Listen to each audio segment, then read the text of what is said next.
Soviet union ইরানকে আক্রমণ করেছে, দখল করেছে, ইংল্যান্ড করেছে, কিন্তু প্রতিবারই কিন্তু ইরান সব আক্রমণ কিন্তু রুখে দিয়েছে। ইরাকের যে সামরিক বাহিনী ছিল, সেই সামরিক বাহিনীকে যদি ঘোষিত 5 লক্ষ সৈন্য থাকে বা 10 লক্ষ সৈন্য থাকে, তার অর্ধেক সৈন্য ছিল ভুতুড়ে সৈন্য। ইরানের কিন্তু এটাই সবচেয়ে বড় শক্তি যে তাদের ইসলাম শিয়া ধর্ম কিন্তু ইরানের জনগণের জন্য কাজ করছে।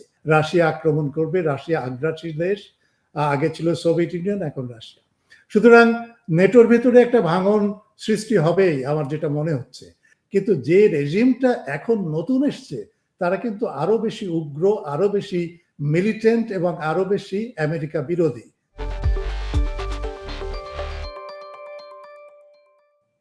চর্চা ডিকোডে স্বাগত। আপনারা জানেন যে ইরানের বিরুদ্ধে যে অন্যায় যুদ্ধ, যে বেআইনি যুদ্ধ শুরু করেছে ইসরায়েল ও আমেরিকা, সেই যুদ্ধের আজ 33তম দিন। একতরফা হামলা, ইরানের পাল্টা জবাব, এর মধ্য দিয়েই চলছে মধ্যপ্রাচ্যের একাধিক দেশে এক বিপুল ধ্বংসযজ্ঞ। প্রাণ হারাচ্ছে হাজার হাজার মানুষ, ইতিমধ্যে প্রাণ হারিয়েছে হাজার হাজার মানুষ। এ বিষয়ে দীর্ঘ সময় ধরে খোঁজ খবর রাখছেন সিডনির অধ্যাপক বদরুল আলম খান। তিনি ওয়েস্টার্ন সিডনি ইউনিভার্সিটির অধ্যাপক এবং তিনি আন্তর্জাতিক সম্পর্ক বিষয়ক বিশ্লেষক। তিনি এই বিষয়টির সঙ্গে যে ভূ রাজনীতি জড়িত, সেই ভূ রাজনীতির বিষয়টিও খুব গভীরভাবে পর্যবেক্ষণ করছেন। আমরা শুনব এই পর্যবেক্ষণে তার মতামত। অধ্যাপক খান, আপনাকে আমাদের অনুষ্ঠানে স্বাগত। সেলিম, আপনাকে অনেক ধন্যবাদ এবং আপনাদের দর্শক এবং শ্রোতাদের আমার পক্ষ থেকে ধন্যবাদ এবং শুভেচ্ছা। তো একটা যে আজ ইরানের বিরুদ্ধে এই যে অন্যায় যুদ্ধের কথা বলছিলাম, 33তম দিন, এবং 33তম দিনে এখন যে প্রসঙ্গটি আসছে সেটা হচ্ছে স্থল অভিযান। এর আগে আমরা দেখেছি যে জায়গায় মানে আমেরিকা বা তাদের মিত্র বাহিনী অভিযান চালিয়েছে, সেখানে কিন্তু আমেরিকা একা থাকেনি, তার সঙ্গে ন্যাটোর যে জোটভুক্ত দেশগুলো সবসময় পার্টিসিপেট করেছে, যে কেউ অল্প কেউ বেশি সংখ্যক সৈন্য দিয়ে। সেটা ইরাকের ক্ষেত্রে, সেটা আপনার আফগানিস্তানে, সেটা লিবিয়াতেও একই জিনিস দেখা গেছে। কিন্তু এইখানে ন্যাটোতে কি ন্যাটো নিয়ে একটা বিরাট সংকটের মধ্যে পড়েছে যে তাদের কোনো পার্টিসিপেশন নেই। শুধুমাত্র ব্রিটেন বলছে যে সে সৈন্য ও পাঠাবে, আরো বেশি বেশি সৈন্য এবং অস্ত্র পাঠাবে। হ্যাঁ, আসলে আপনি যেটা বলেছেন সেটা ঠিকই, যে মনে হচ্ছে যে ন্যাটোর ভেতরে একটা ক্রাইসিস, একটা সংকট দেখা দিচ্ছে। এখনো সেইভাবে দেখা দেয় নাই।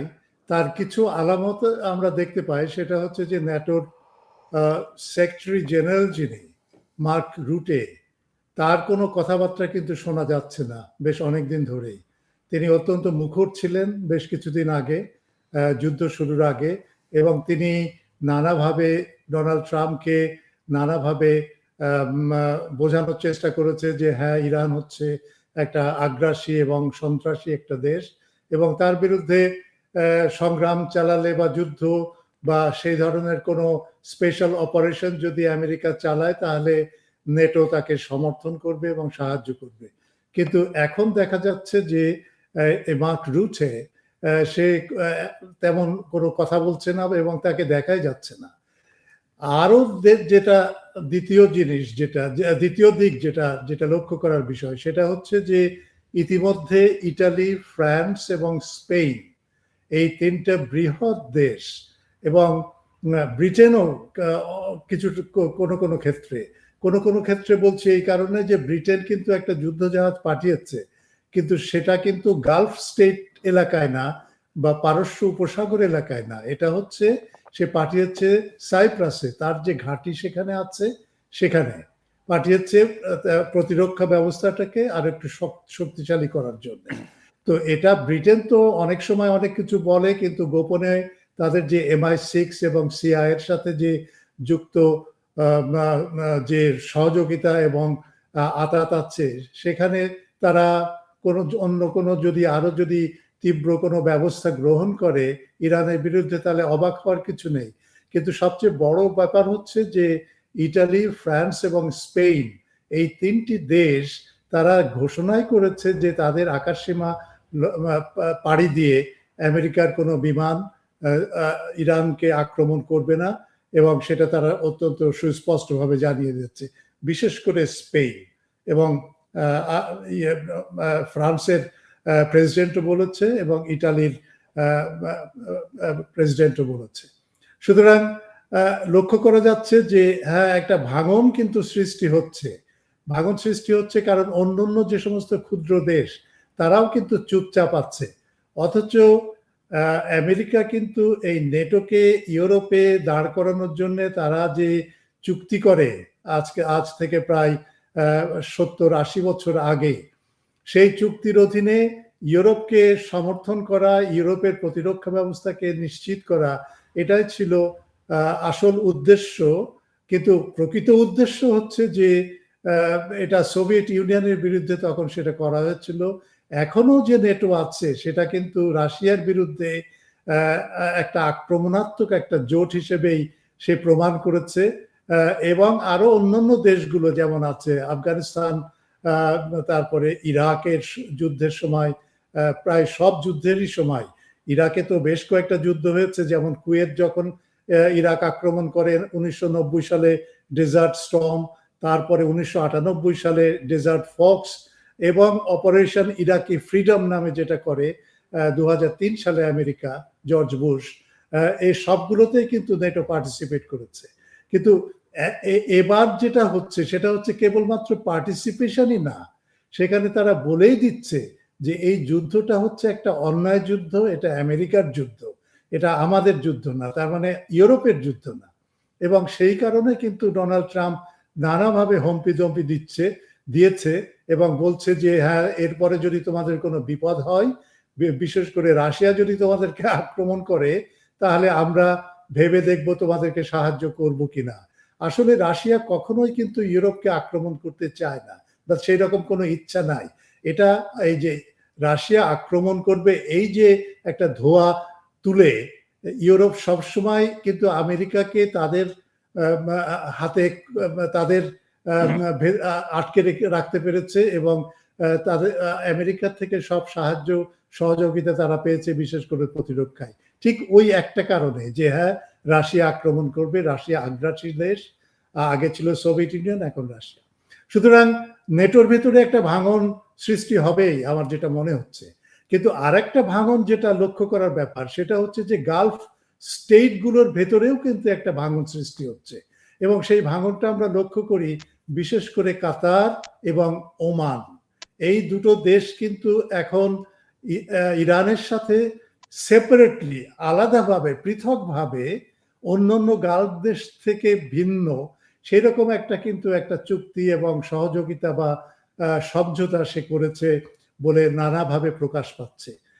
এবং ইরানও বিশেষ করে কাতারের সাথে সে ওই যে বিশাল একটা যে গ্যাস ফিল্ড আছে, তার অর্ধেক কিন্তু ইরানের, আর অর্ধেক হচ্ছে কিন্তু কাতারের। সুতরাং কাতার এবং ইরান কিন্তু তারা দুই দেশ মিলে তারা একটা সহযোগিতা এসছে যে আমরা আমাদের এই তেল, এই গ্যাস, যে আমাদের যে প্ল্যান্ট আছে সেটাকে আমরা রক্ষা করব, এবং আমরা সেইভাবে পারস্পরিক সহযোগিতা, সহমর্মিতার ভেতর দিয়ে ডেভেলপ করব। আর একটা দিক হচ্ছে যে এমনকি এটাও হতে পারে যে কাতারের সাথে ইরান, এই দুই দেশ মিলে তারা হরমুজ প্রণালীকে নিয়ন্ত্রণ করবে, শুধু ইরান না। এরকমও একটা ডায়ালগ হচ্ছে, কথোপকথন হচ্ছে বলে আমি শুনেছি।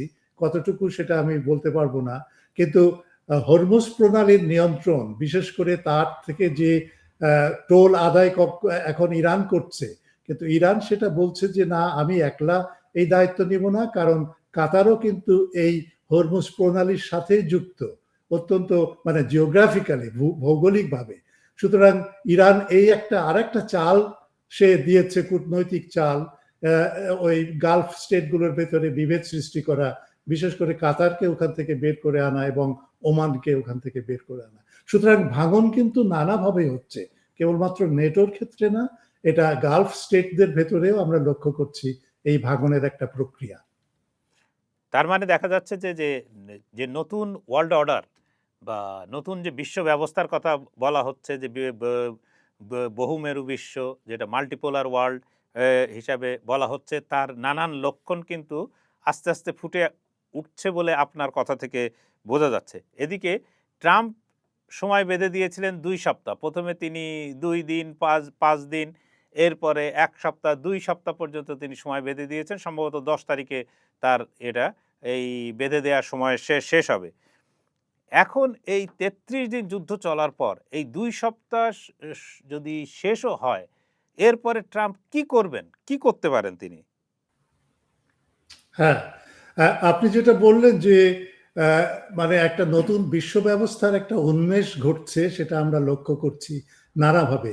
এই নতুন বিশ্ব ব্যবস্থা কেবলমাত্র কিন্তু আমরা রাজনৈতিক দিক থেকে বা কূটনৈতিক দিক থেকে বা সামরিক বা অর্থনৈতিক দিক থেকেই কিন্তু আমরা এটা বিচার করলে ঠিক হবে না।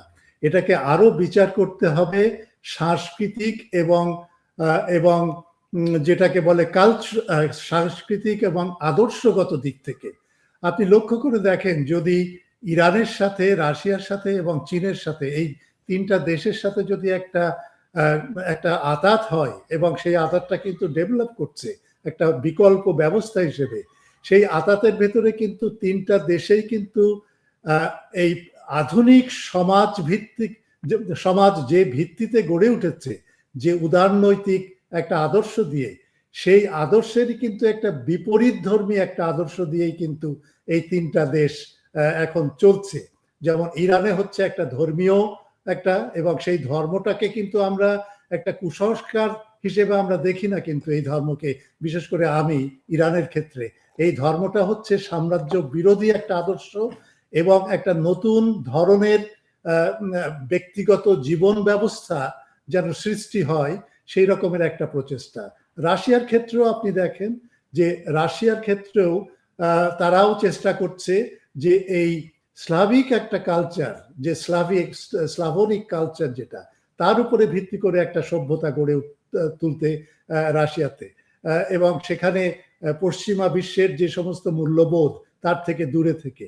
চীনের ক্ষেত্রেও কিন্তু আমরা একটা লক্ষ্য করে দেখছি যে সেখানেও তারা এমন একটা সমাজ তৈরি করছে, বিশেষ করে আদর্শিক এবং মূল্যবোধের দিক থেকে, সেখানেও কিন্তু একটা। সুতরাং এই 3টে শক্তি এই যে বেস তৈরি করছে, সেটা হচ্ছে শুধুমাত্র অর্থনৈতিক, রাজনৈতিক এবং কূটনৈতিক নতুন ব্যবস্থার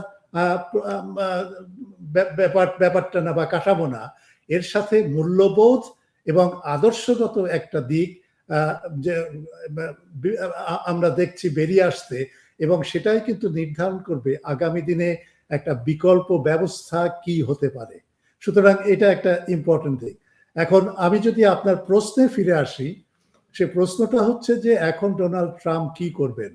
ডোনাল্ড ট্রাম্পের কিন্তু আজকে আমেরিকার সময় রাত্রে সে একটা টেলিভিশনে প্রাইম টাইমে সে একটা বক্তৃতা দিবে বলে ঘোষণা করেছে, এবং সেই বক্তৃতা দিবে সে ইরানের সাথে যে যুদ্ধ চলছে, সেই যুদ্ধের বর্তমান পরিস্থিতি, একেবারে ইমিডিয়েট যে পরিস্থিতিটা সেখানে আছে, সেটা সম্পর্কে সে বলবে।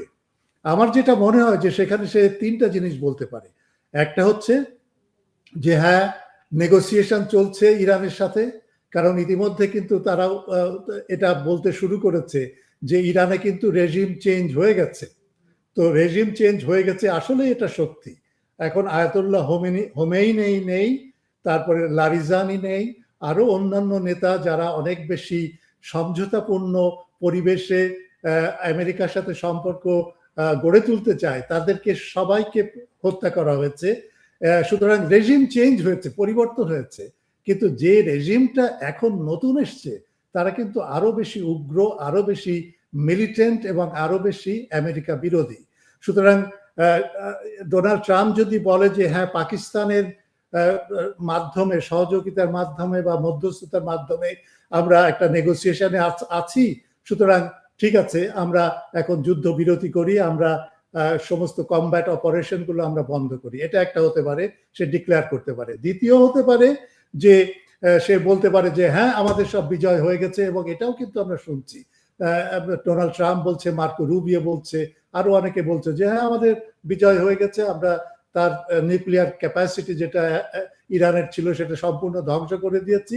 সুতরাং এইরকম একটা যদি ঘোষণা দেয়, দিয়ে যদি আমেরিকান ফোর্স এবং তার নৌবাহিনীর যে সমস্ত জাহাজ ইত্যাদি ইত্যাদি আছে সেগুলোকে উইথড্র করা শুরু করে, এরকম একটা ঘোষণাও কিন্তু আমি প্রত্যাশা করছি। আর তৃতীয় একটা দিক ঘোষণা হতে পারে, সেটা হচ্ছে যে ম্যাসিভ আকারে বিমান হামলা এবং আকাশ অভিযান এবং গ্রাউন্ড অভিযান, এইরকম একটা সে বলতে পারে যে আমরা যে হরমুজ প্রণালীকে মুক্ত করার জন্য এবং নেভিগেশনকে মুক্ত রাখার জন্য, নৌ নেভিগেশনটাকে মুক্ত রাখার জন্য আমরা বাধ্য হচ্ছি, এরকম একটা গ্রাউন্ড অপারেশন এবং মানে ম্যাসিভ আকারে ইরানের উপরে হামলা। সুতরাং এই তিনটাই আছে। আমার যেটা মনে হচ্ছে যে এই ম্যাসিভ এয়ার অ্যাটাক এবং গ্রাউন্ড অপারেশনটাই হচ্ছে সবচেয়ে, আমি মনে করি এটাই হয়তো সে ডিক্লেয়ার করবে। সে ওই দুটো যে অপশনটা আমি দিলাম সেটা সে করবে না, তৃতীয়টাই দিবে। তার মানে হচ্ছে যুদ্ধ আরো বাড়বে, বৃদ্ধি পাবে। এদিকে আরেকটা জিনিস কিন্তু ডেভেলপ হয়েছে, যে ওয়াল স্ট্রিট জার্নাল জানাচ্ছে যে ইরানের হরমুজ প্রণালী এলাকায় আমেরিকা আক্রমণ করবে না। এইভাবে ডোনাল্ড ট্রাম্পের যে সমস্ত অফিসার বৃন্দ আছে বা নেতৃস্থানীয় লোকজন আছে তার প্রশাসনে, তারা বলছে যে না, ডোনাল্ড ট্রাম্প এই হরমুজ প্রণালীতে আক্রমণ করবে না, এরকম একটা ঘোষণা দেওয়া হয়েছে। এবং সে বলছে যে আমাদের ওখানে কোনো খুব একটা আমাদের স্বার্থ নেই, স্বার্থ হচ্ছে ইউরোপের স্বার্থ, কারণ সব মালামালগুলো ম্যাক্সিমামে যায় ইউরোপে। আর এই হরমুজ প্রণালীর সাথে স্বার্থ জড়িত, বন্ধ থাকবে কি থাকবে না তার সেই স্বার্থ জড়িত হচ্ছে গালফ স্টেটগুলোর। সুতরাং এই গালফ স্টেটদের এখন দেখা উচিত যে কিভাবে হরমুজ প্রণালী খুলে দেওয়া যায়, আর ইউরোপেরও দেখা উচিত কিভাবে হরমুজ প্রণালী খুলে তাদের তেল রপ্তানি বা তেল আমদানির ব্যবস্থাটা করা যায়।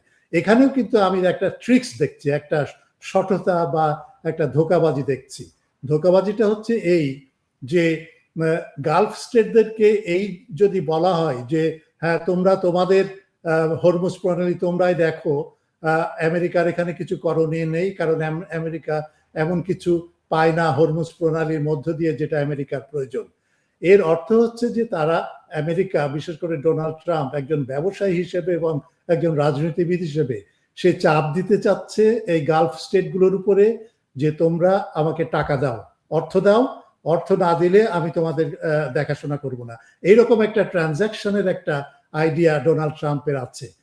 কিছুদিন আগেও, বেশ 1 সপ্তাহ 2 সপ্তাহ আগেও কিন্তু ডোনাল্ড ট্রাম্প ঘোষণা করেছিল যে সৌদি আরব, কুয়েত এবং কাতার তারা তাকে $2 ট্রিলিয়ন করে দিয়েছে, এরকম একটা ঘোষণা সে দিয়েছিল। তার মানে মোট যদি আমি 3 দেশের হিসাবে দেখি তাহলে মোট দেশ তাকে $6 ট্রিলিয়ন দিয়েছে। অথচ আমি যদি এই প্রত্যেকটা দেশের জিডিপিকে যদি মিলিয়ে দেখি, 3 দেশের জিডিপি কিন্তু $2 ট্রিলিয়ন বেশি না।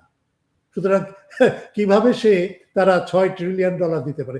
এইভাবে মিথ্যা এবং প্রতারণা, এইভাবেই কিন্তু ডোনাল্ড ট্রাম্প কাজ করে এবং তার প্রেসিডেন্সিটাকে চালিয়ে যাচ্ছে, এইভাবে তার প্রশাসনটাকে চালিয়ে যাচ্ছে। সুতরাং এটা একটা ধোঁকা হতে পারে যে সে যখন বলছে যে হ্যাঁ আমাদের কিছু করণীয় নেই এই হরমুজ প্রণালী খুলে দেওয়ার, আমাদের দায় দায়িত্ব না, অন্যদের দায় দায়িত্ব, সেখানেও আমি একটা প্রতারণা দেখি। অর্থাৎ এখন তার সামনে যে অল্টারনেটিভ গুলো, বিকল্পগুলো আছে, সেই বিকল্পের যে 3টা আমি উল্লেখ করলাম, তার ভেতরে তৃতীয় বিকল্প, তার মানে ম্যাসিভ এয়ার অ্যাটাক এবং এই গ্রাউন্ড অপারেশন, সেটাই আমি ভাবছি যে সেটাই করবে ডোনাল্ড।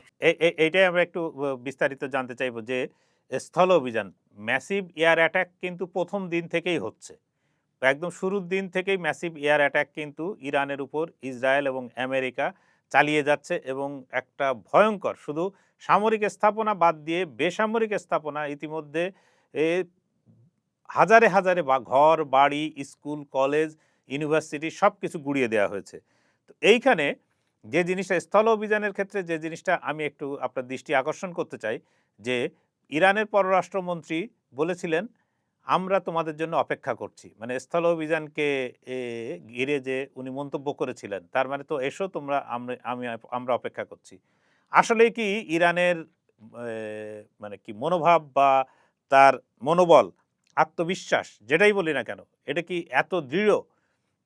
যেটা একটুখানি আমি আপনাকে মনে করিয়ে দিই যে ২০০৩ সালে যখন ইরাকের বিরুদ্ধে এই মার্কিন নেতৃত্বাধীন বাহিনী হামলা চালিয়েছিল, সেই হামলার সময় ইরাক স্কাড ক্ষেপণাস্ত্র ব্যবহার করেছিল, ব্যবহার করেছিল, কিন্তু বেশিক্ষণ টিকতে পারেনি।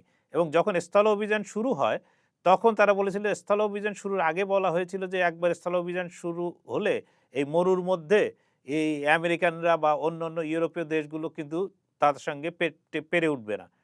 কিন্তু দেখা গিয়েছিল যে ইরাকি সৈন্যরা ওইখান থেকে যখনই আমেরিকান বা মিত্র বাহিনীর সৈন্যরা ঢুকেছে, তখনই কিন্তু এই সাদ্দামের বাহিনী অস্ত্রশস্ত্র ফেলে পালিয়েছে। তো এইরকম একটা পদ্ধতির মধ্যে মানে ইরানের এই আত্মবিশ্বাস বা এই যে মনোবল, এইটা আসলে কতটুকু? আচ্ছা, আহ, আমি প্রথম এই উত্তরটা দেই যে ইরানের আত্মবিশ্বাস কতটুকু সেটা আমরা কিভাবে মূল্যায়ন করব বা কিভাবে আমরা বুঝবো এবং সেটা আসলেই সত্যি কিনা। তারপরে আমি স্থল অভিযানের যে সমস্ত আহ, সমস্যা এবং যে ঝুঁকিটা সেটা নিয়ে আলোচনা করব। তাহলে প্রথমে শুরু করি যে কেন ইরান যে সমস্ত হুমকি দিচ্ছে সেই হুমকিগুলো আসলেই সত্যি এবং সেটা বাস্তবায়িত হবে। একটা কারণ হচ্ছে যে এতদিন পর্যন্ত ইরান যে সমস্ত হুমকি দিয়েছে, দিয়ে প্রত্যুত্তর জানিয়েছে এই বর্বর হামলা আমেরিকা এবং ইসরায়েলের, সেগুলো সে কিন্তু প্রত্যেকটা কিন্তু সে পালন করেছে, প্রতিটা ধাপে সে সেগুলো প্রমাণ করেছে। এটা হচ্ছে এক। দ্বিতীয় হচ্ছে যে ইরান কিন্তু ইরাক না। আমরা একটা কথা বলি সামরিক বিজ্ঞানে, সেটা হচ্ছে যে স্ট্র্যাটেজিক ডেপথ। একটা দেশের কতটুকু তার কৌশলগত ডেপথ আছে, গভীরতা আছে, সেটার উপরে কিন্তু নির্ভর করে একটা দেশ এই সামরিক অভিযানের বা যুদ্ধের মুখোমুখি হলে তারা কিভাবে প্রতিক্রিয়া ব্যক্ত করতে পারে বা কিভাবে নিজেদেরকে ডিফেন্ড করতে পারে। আর দেশ হিসেবে ইরান কিন্তু ইরাকের 4 গুণ বেশি, 4 গুণ। মানে যদি ভৌগোলিক দিক থেকে আমি বিচার করি, 4 গুণ, জনসংখ্যার দিক থেকেও অনেক বেশি, অনেক বেশি। এটা হচ্ছে এক, তার মানে তার স্ট্র্যাটেজিক ডেপথ আছে। দ্বিতীয় হচ্ছে যে ইরানের ইতিহাসটাই কিন্তু সাম্রাজ্যবাদ বিরোধী। আপনি লক্ষ্য করে দেখবেন যে অটোমান সাম্রাজ্য থেকে শুরু করে কাজার ডাইনেস্টি থেকে শুরু করে যে সমস্ত আক্রমণ হয়েছে, সোভিয়েত ইউনিয়ন ইরানকে আক্রমণ করেছে, দখল করেছে, ইংল্যান্ড করেছে, কিন্তু প্রতিবারই কিন্তু ইরান সব আক্রমণ কিন্তু রুখে দিয়েছে। সুতরাং তার ভিতরে একটা সাম্রাজ্যবাদ বিরোধী একটা স্পিরিট আছে এবং সেই স্পিরিটটা কিন্তু আমি মনে করি যে ইরাকের ক্ষেত্রে প্রযোজ্য নয়। এই কারণে প্রযোজ্য নয় যে ইরাকের যে রাজনৈতিক ডিভিশন এবং ধর্মীয় ডিভিশন, সেখানে আমি বলবো যে সেখানে কিন্তু সুন্নিরা কিন্তু সংখ্যালঘিষ্ঠ, শিয়ারা কিন্তু সংখ্যাগরিষ্ঠ, এবং সাদ্দাম হোসেন কিন্তু শিয়া না, কিন্তু সে জোর বলে তার বিশেষ একটা ট্রাইবাল একটা শক্তি নিয়ে সে কিন্তু এতদিন ধরে সেখানে শাসন করে গেছে। এবং সে কিন্তু শিয়াদের সমর্থন পায়নি, এবং সমর্থন পায়নি শুধু না, শিয়াদের উপরে সে আক্রমণ চালিয়েছে, তাদেরকে নানাভাবে নাজেহাল করেছে, নানাভাবে তাদের ক্ষতি সাধন করেছে। সুতরাং যখন যুদ্ধ, এটা হচ্ছে দ্বিতীয় দিক, যে শিয়াদের যে সাপোর্টটা, যে সংখ্যা গরিষ্ঠ মানুষের একটা দেশের সাপোর্ট যেটা আশা মানে প্রয়োজন যখন একটা যুদ্ধ পরিস্থিতির সৃষ্টি হয়, সেই সাপোর্টটা কিন্তু তারা সাদ্দাম হোসেন পায়নি 2003 সালে বলি, কুয়েতের বিরুদ্ধে যুদ্ধের সময় বলি, বা আরো অন্যান্য যে সমস্ত যুদ্ধ। সুতরাং এই সাপোর্টটা কিন্তু ইরানের আছে। ইরানের জনগণ সেখানে শিয়া সংখ্যাগরিষ্ঠ, এবং শুধু সংখ্যাগরিষ্ঠ না, 70 থেকে 80% হচ্ছে শিয়া, এবং তারা শুধু সংখ্যাগরিষ্ঠ নীরব না, তারা অত্যন্ত সোচ্চার এবং এই সরকারকে সব দিক থেকে তারা সাপোর্ট করছে। তৃতীয় দিক হচ্ছে যে ইরাকের উপরে অনেক দিন ধরে একটা নিষেধাজ্ঞা জারি ছিল, আমেরিকা এবং পশ্চিমা বিশ্ব ইরাকের উপরে নিষেধাজ্ঞা জারি করে তার অর্থনীতিকে এমনভাবে কাবু এবং দুর্বল করে দিয়েছিল যে তার পক্ষে তার ক্ষমতা ছিল না যে একটা সাংঘাতিকভাবে রুখে দাঁড়ানো আমেরিকা এবং ন্যাটো শক্তির বিরুদ্ধে। আর একটা দিক হচ্ছে যে ইরাকের যে সামরিক বাহিনী ছিল, সেই সামরিক বাহিনীকে যদি ঘোষিত 5 লক্ষ সৈন্য থাকে বা 10 লক্ষ সৈন্য থাকে, তার অর্ধেক সৈন্য ছিল ভুতুড়ে সৈন্য। তার মানে তারা বাহিনীতে ছিল না, কিন্তু তাদের নামটা ব্যবহার করে তারা তাদেরকে যে বেতন দিতেন সাদ্দাম হোসেন, এই বেতনগুলা কিন্তু জেনারেলরা তাদের পকেটস্থ করত। কিন্তু দেখাতো, তালিকায় দেখাতো বা ইয়েতে দেখাতো যে হ্যাঁ এতজন সৈন্য আছে। তার মানে অর্ধেক সৈন্য কিন্তু আসলে গায়েবী সৈন্য, তারা ছিলই না। সুতরাং কিন্তু ওই যে নিষেধাজ্ঞার জন্য ইরানি জেনারেলরা তো মানে লোভ লালসা তাদের তো কম নেই। সুতরাং তারা এই সৈন্যদের যে অর্থ মানে বেতন, সেখান থেকে তারা টাকা নিয়ে তাদের পকেটস্থ করতো। আর চতুর্থ হচ্ছে, এই অনেক জেনারেল কিন্তু সাদ্দাম হোসেনকে বিট্রে করেছে, বিশ্বাসঘাতকতা করেছে, ঠিক ডেলসি রড্রিগেজের মতো নিকারাগুয়া না, ল্যাটিন আমেরিকায় যেটা ভেনেজুয়েলায় যেটা ঘটে গেল। এইভাবে কিন্তু সামরিক বাহিনীর অনেক জেনারেলকে কিন্তু কিনে নিয়ে নিতে পেরেছিল আমেরিকা, এবং সেই কারণে তারা যুদ্ধে সেইভাবে সক্রিয় ভূমিকা পালন করে নেয়। 4 নম্বর হচ্ছে যে শিয়া ধর্ম ইরান আজকে তাদের রাষ্ট্রীয় নীতি হিসেবে গ্রহণ করে নিয়েছে, সেই শিয়া ধর্ম কিন্তু অত্যন্ত মিলিটেন্ট এক ধর্ম। আমি আগেই বলেছি সাম্রাজ্যবাদ বিরোধী। এটার কারণ কি? শুধু সাম্রাজ্যবাদ বিরোধী না, এর উদ্দেশ্যই হচ্ছে একটা দেশকে, বিশেষ করে ইরানকে শোষণমুক্ত করা। এই ফিলসফিও কিন্তু এই থিওলজি বা ধর্মতত্ত্বের ভেতরে, শিয়া ধর্মতত্ত্বের ভেতরে আছে। আমি এক্ষেত্রে ইরানের বিপ্লবের আগে একজন ফিলসফার, দার্শনিকের নাম এখানে করতে চাই। তার নাম হচ্ছে আলী শারিয়াতি। এই দার্শনিকই কিন্তু ইরানি বিপ্লবের দার্শনিক এবং আদর্শিক প্রেক্ষাপটটা তৈরি করেছিল, হোমেনি না। এবং তিনি কিন্তু অত্যন্ত জনপ্রিয় ছিলেন, এবং এমনকি জনপ্রিয়তার দিক থেকে এই আলী শারিয়াতি ছিলেন প্রথম, তারপরেই ছিলেন হোমেনি।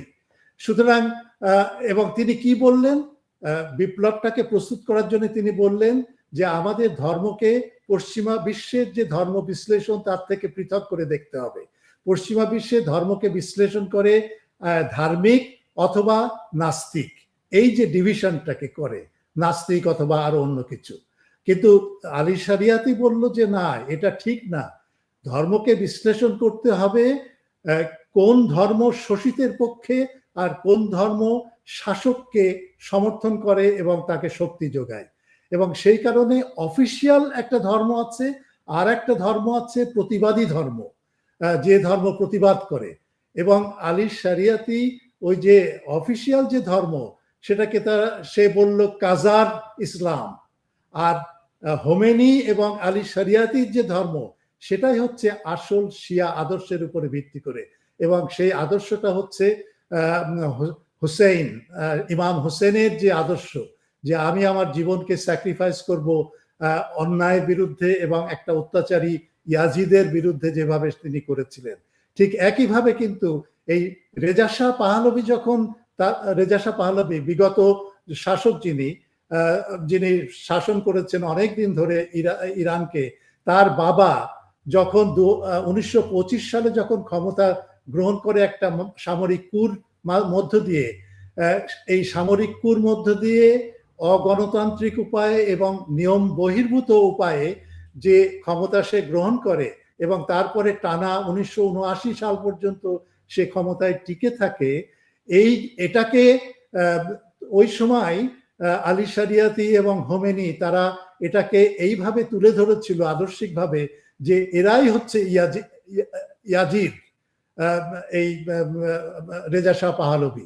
কারণ সে ঠিক যেভাবে ইয়াজিদ আলীর থেকে ক্ষমতাটা কেড়ে নিয়েছিল, ঠিক সেইভাবে এই রেজা শাহ পাহলভি মানে তার বাবা ঠিক ওইভাবেই ইরানে ক্ষমতাটাকে কুক্ষিগত করেছিল এবং তার বিরুদ্ধে সংগ্রাম করা। সুতরাং ওই যে ঐতিহ্য টেনে এনে এই পাহলভি ডিনাস্টির বিরুদ্ধে, বংশের বিরুদ্ধে যে আন্দোলন, তীব্র আন্দোলন গড়ে তোলা সম্ভব হয়েছিল, সেটা কিন্তু এই আলী শরিয়াতির কারণে এবং আয়াতুল্লাহ খোমেনির কারণে। সুতরাং এই ইরান কিন্তু অন্য ইরান। আমি যদি ধর্মের দিক থেকে দেখি, তাহলে কিন্তু এই যে সৌদি আরবে বা পবিত্র ইসলামকে যে ধর্ম হিসেবে ব্যবহার করে যেভাবে তারা চালায়, কুয়েত থেকে শুরু করে, বাহরাইন থেকে শুরু করে সংযুক্ত আরব আমিরাত, এটা হচ্ছে ওই শাসকদের ধর্ম।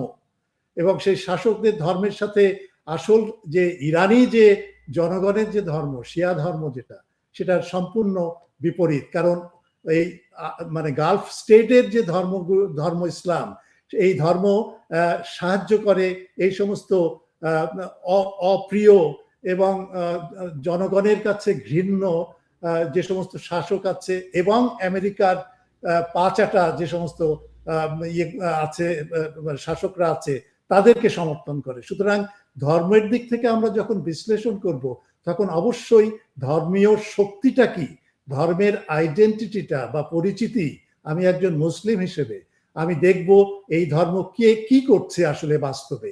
সে কি শাসককে সমর্থন করছে, সে কি সাম্রাজ্যবাদী শক্তি আমেরিকা এবং পশ্চিমা বিশ্বকে করছে, নাকি জনগণের স্বার্থের দিকে লক্ষ্য করে সেটা করছে। এবং ইরানের কিন্তু এটাই সবচেয়ে বড় শক্তি, যে তাদের ইসলাম শিয়া ধর্ম কিন্তু ইরানের জনগণের জন্য কাজ করছে। এবং সমস্ত নিষেধাজ্ঞা, এই 47 বছর ধরে যে নিষেধাজ্ঞা চলেছে, সেই নিষেধাজ্ঞাটাকে উপেক্ষা করে, অবজ্ঞা করে ইরানের জনগণ কিন্তু অনেক বেশি উন্নত, অনেকভাবে তারা প্রতিরক্ষা ব্যবস্থা গড়ে তুলেছে, তাদের অর্থনীতি গড়ে তুলেছে, তাদের বিশ্ববিদ্যালয়গুলো গড়ে তুলেছে, তাদের ইনস্টিটিউশনগুলো গড়ে তুলেছে, গবেষণা কেন্দ্রগুলো গড়ে তুলেছে, যেটা শাহের আমলে ছিল না। শাহের আমলে যেটা ছিল সেটা হচ্ছে, হ্যাঁ, মেয়েরা ড্রেস পরতো, মেয়েরা স্কার্ট পরতো, ছেলেরা দামি কোট শার্ট প্যান্ট পরে নাইট ক্লাবে যেত, ইত্যাদি ইত্যাদি। এটা একটা বাহ্যিক আধুনিকতার একটা ব্যাপার ছিল। কিন্তু আসলে যদি একটা দেশকে গড়ে তুলতে হয়, তাহলে ইরানই কিন্তু সেটা করছে, আজকের ইরান, এই শিয়া ধর্মের আদর্শ নিয়ে। তো এই প্রসঙ্গ যে ইরান যে এগিয়েছে, এই বিষয়ে তো আমাদের কোনো সন্দেহ নেই। তার প্রমাণ ইরান এই 33 দিনে তারা কিন্তু ভালো মতোই দিয়েছে। এখন আপনি আরেকটা ইন্টারেস্টিং বিষয়ের দিকে আসতে চাই, সেটা হচ্ছে যে রাশিয়ার একটা কৌশল। তারা চেচেন বাহিনীকে ব্যবহার করতে চাচ্ছে, মানে কি এইখানে কি ধরনের ব্যবহার করতে চাচ্ছে বা কি করতে চাচ্ছে, আপনি যদি একটু পরিষ্কার করে আমাদেরকে বলেন। চেচেন বাহিনী হচ্ছে, চেচেন নামে একটা স্বশাসিত একটা অঞ্চল আছে, যেটাকে বলে অবলাস্ট, রাশিয়ান ভাষায় বলে অবলাস্ট, মানে একটা প্রদেশ বলতে পারি আমরা। চেচনিয়া তো আছে। চেচনিয়া, এই চেচনিয়াটাই হচ্ছে একটা প্রদেশ, স্বাধীন প্রদেশ, কিন্তু রাশিয়ার অধীনে। মানে রাশিয়া তো একটা ফেডারেশন, তো সেখানে অনেক ধরনের এই সমস্ত ক্ষুদ্র বৃহৎ স্বশাসিত সমস্ত প্রদেশ আছে, এলাকা আছে, অঞ্চল আছে। আর চেচেনের পাশেই হচ্ছে দাগিস্তান বলে আরেকটা এলাকা। এই দুটো প্রদেশ হচ্ছে মুসলিম অধিষ্ঠিত।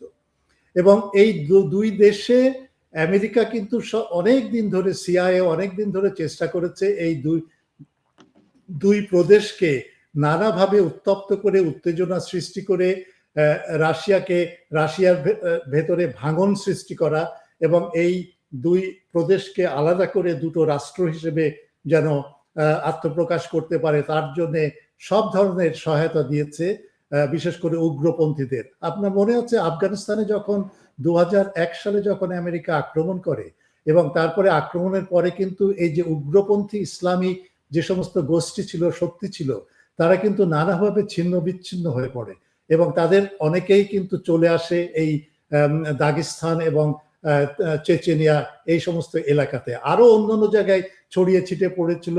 অস্ত্রের কোনো নিয়ন্ত্রণ ছিল না, অস্ত্র তারা নিয়ে আসছে এবং সেইভাবে তারা করেছে।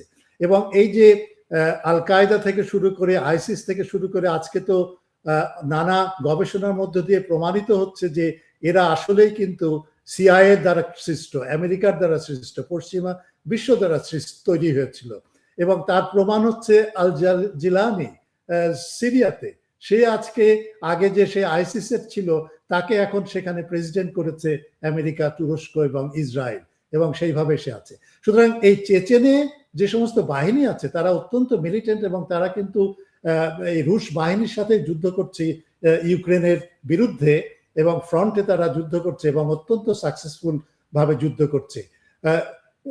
এবং কুর্ক এলাকায় যে ইউক্রেন যখন আক্রমণ করে অনেক এলাকা দখল করে নিয়েছিল আমাদের স্মরণে আছে, তখন কিন্তু এই চেচেন বাহিনী কিন্তু সেখানে কাদিরভের যে বাহিনী সেখানে যে তারা এই মুক্ত করতে সাহায্য করে এই রুশ বাহিনীকে। এখন খবরে প্রকাশ আপনি যেটা উল্লেখ করলেন যে এই চেচেন বাহিনী বলেছে যে তারা প্রস্তুত, যদি গ্রাউন্ড অপারেশন হয় ইরানে, আমেরিকা যদি গ্রাউন্ড অপারেশন চালায় তাহলে তারা যে ইরানকে সাহায্য করবে, ইরানকে সাহায্য করবে।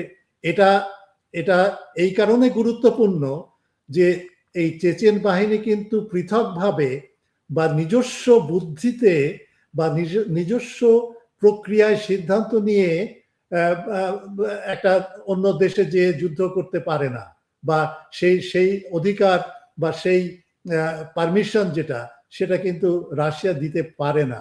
সুতরাং চেচেন বাহিনী যাওয়ার এই যে পরিকল্পনা যেটা একটা তারা চিন্তা ভাবনা করছে, এটার সাথে রাশিয়ার একটা কৌশল একটা যুক্ত আছে বলে আমি মনে করি। এবং সেই কৌশলটা হচ্ছে থ্রেট করা আমেরিকাকে, আমেরিকা তুমি এই গ্রাউন্ড অপারেশনে যেও না, এটা সাংঘাতিক বিপদ টেনে আনবে তোমাকে।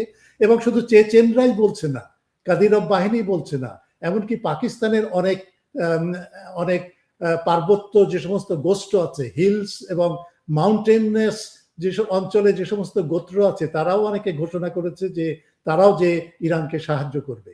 সুতরাং চেচেন বাহিনীর সেখানে ইরানে যে সাহায্য করা ইরানকে, এর ভেতরে রাশিয়া যেটা করতে চাচ্ছে, এক আমেরিকাকে ঘোষণা দেওয়া যে তুমি সাবধান হও, শুধু এই চেচেন বাহিনী যাবে না, প্রয়োজন হলে রাশিয়াও অন্যভাবে সহায়তা করবে। এবং চেচেন বাহিনী আসা মানেই তো হচ্ছে রাশিয়া মানে প্রত্যক্ষভাবে এই যুদ্ধে জড়িয়ে পড়া, তাই না?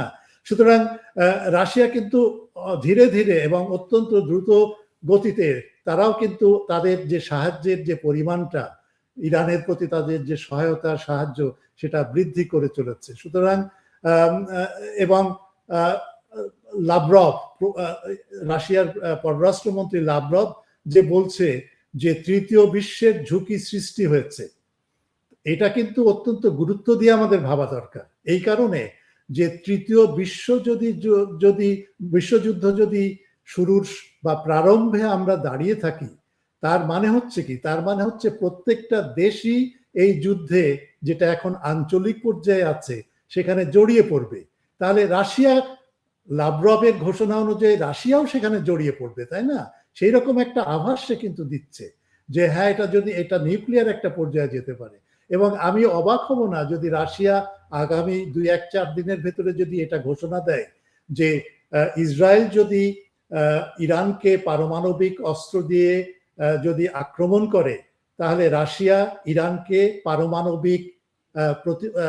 পারমাণবিক যে নিরাপদ আশ্রয় সে রাশিয়া দিতে পারে। তার মানে যেটাকে বলে আমব্রেলা, পারমাণবিক আমব্রেলা ইরানকে দিতে পারে। এইরকম একটা আভাসও আমি পাই যখন লাভরভ ঘোষণা করছে যে আমরা তৃতীয় বিশ্বযুদ্ধের প্রারম্ভে দাঁড়িয়ে আছি। সুতরাং ব্যাপারটা জটিল হচ্ছে এবং একমাত্র উপায় এই জটিলতা থেকে বেরিয়ে আসা, সেটা হচ্ছে কূটনৈতিক উপায়ে এই সমস্যার সমাধান ছাড়া অন্য কোনো উপায় নাই। এবং ইরান কিন্তু সেই দিক থেকে কিছুটা নমনীয় ভাব দেখাচ্ছে এই কারণে তারা বলছে যে আমেরিকার ঘাঁটি এই গালফ স্টেটগুলো থেকে সরাতে হবে এবং আমাদের নিরাপত্তা নিশ্চিত করতে হবে। এবং তৃতীয়ত হচ্ছে যে সমস্ত নিষেধাজ্ঞা আছে ইরানের অর্থনৈতিক শক্তিকে কাবু করার জন্য, যেটা আমেরিকা এবং পশ্চিমা বিশ্ব আরোপ করেছে ইরানের উপরে, সেটা তুলে নিতে হবে।